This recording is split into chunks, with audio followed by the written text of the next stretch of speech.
No, akože OK, len zase, tu nás, ja viem, že ja by som sa na to pozeral hlavne tými technickými očami, len existuje také príslovie, a teraz sa trošička priťahne za vlasy, že je krajšie, keď sa ozýva smiech z chatrča ako plac z paláca.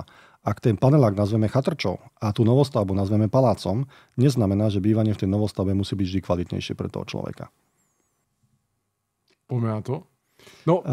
Ide o to, s kým bývam, kde bývam. Kde bývam znamená nie, že v akom priestore, na akej adrese bývam. Zoberte si, že tie paneláky majú okolo seba kompletnú a fungujúcu občiansku vybavenosť a sociálnu infraštruktúru. Okay.